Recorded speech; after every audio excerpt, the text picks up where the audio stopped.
लेकिन मेरा दायित्व है कि भविष्य को देखते हुए, वर्तमान को देखते हुए, भूतकाल को देखते हुए जो कहना चाहिए वो कहिए। निर्भीकता पूर्वक मैं बोलता हूँ। मेरी वाणी पर लोभ, भय, कोरी, भावुकता, अविवेक का कोई प्रभाव नहीं है।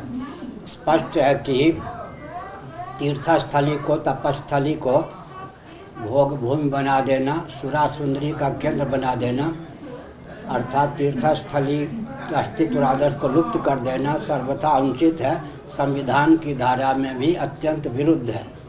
सुब्रह्मण्य स्वामी जी से भी बात हुई थी। उन्होंने कहा किसी भी शासन तंत्र को मंदिरों को तोड़ने का अधिकार संविधान की सीमा में प्राप्त नहीं है। हम विकास के पक्षधर हैं, लेकिन शौचालय कहाँ बनना चाहिए इसका विवेक तो होना चाहिए ना। विकास के हम पक्षधर हैं, विरोधी नहीं है, लेकिन विकास के नाम पर तीर्थ का लोप हो जाए, अस्तित्व आदर्श का विलोप हो जाए, उचित नहीं है। और एक बात आप हमेशा कहते हैं गुरुजी, जब आप पुरी में नहीं रहते तभी ये काम वो लोग ज्यादा करते हैं। इसका मतलब वो डरे हुए हैं। जब मैं उड़ीसा में नहीं रहता, पुरी में नहीं रहता, तब ये काम करते हैं। इसका अर्थ है कि उनको डर तो है, भय तो है। चिंता के विषय आप आज पूरी छोड़ रहे हैं और ये काम चल रहा है, चिंता के विषय वही आप अभी पूरी में ऐसा है ना, जनता अगर मस्त मौले होकर बैठी रहे, मक्खन मिश्री खाती रहे, सोचते कि सब और युद्ध करना या बोलना शंकराचार्य का काम ही है, तो जनमत को अपने अनुकूल समझ के शासन तंत्र उसका लाभ उठा सकता है। लेकिन मेरा कहना है, मेरी भावना है कि भविष्य को देख करके भी बोलना चाहिए। वाणी जब व्यक्ति ठोकर खाता है तब तो आखिर उसको याद आती है ना बात। किसी ने कहा सूरदास जी सामने गड्ढा है, वो रहने दो, हमको गिरने दो, तुम्हारा क्या। इसी प्रकार सुनो, कोई भी राजनीतिक दल भारत में ऐसा नहीं है जो सत्ता, लोलुपता, अदूरदर्शिता के चपेट से मुक्त हो। और राजनीति की परिभाषा इन लोगों को मालूम नहीं है। राजनेता ये कैसे?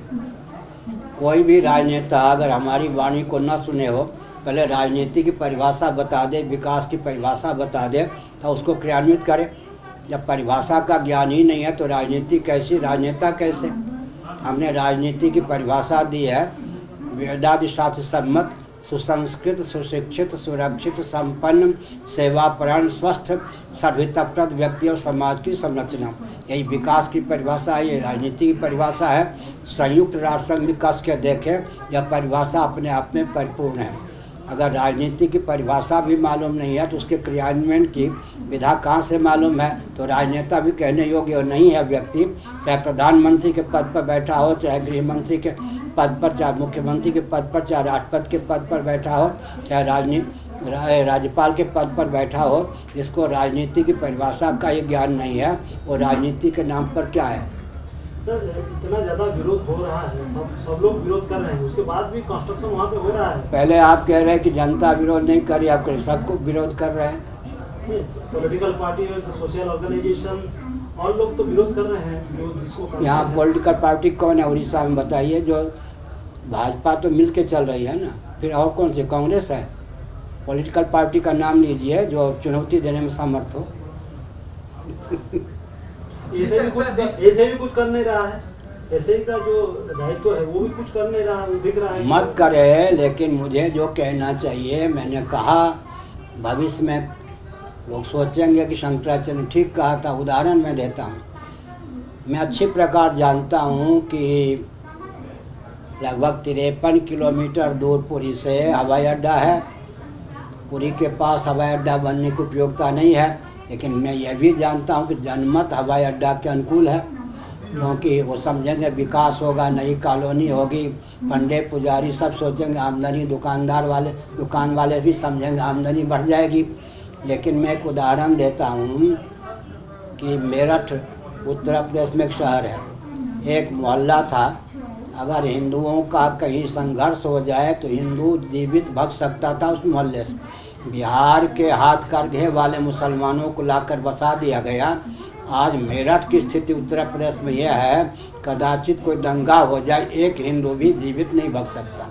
ऐसे काशी की स्थिति भी है, और जगह योजनाबद्ध सब काम होता है। तो हवाई अड्डा बनने से भी जो भविष्य में घातक परिणाम होंगे, हमने उसको सोच के कहा हमारा काम है सावधान करना। कोई माने या ना माने, हमारा हृदय संतुष्ट रहता है कि हमने अपने दायित्व का निर्वाह किया। जनता जो है उसको तो वेदांत शास्त्रों में लिखा है, इंद्रियों की गति केवल वर्तमान तक होती है, मन की गति और वेदांत शास्त्रों की गति तीनों कालों में होती है। जितने भौतिकवादी हैं वो इंद्रियों को प्रमाण मानते हैं, इंद्रियात्मवादी हैं, चेतना विशेष शरीर को आत्मा मानते हैं, उनकी दृष्टि केवल वर्तमान तक सीमित रहती है। हम लोगों की दृष्टि भूत भविष्य वर्तमान तीनों तक फैली हुई है, इसलिए हम जो बोलना चाहिए बोलते हैं। हमारा पद सुरक्षित, हमारा हृदय तो हमको कोस नहीं रहा है ना। सबसे ऊंची बात है कि हमारा हृदय कोस नहीं रहा। हमारा जो दायित्व, हमने अपने दायित्व का निर्वाह किया,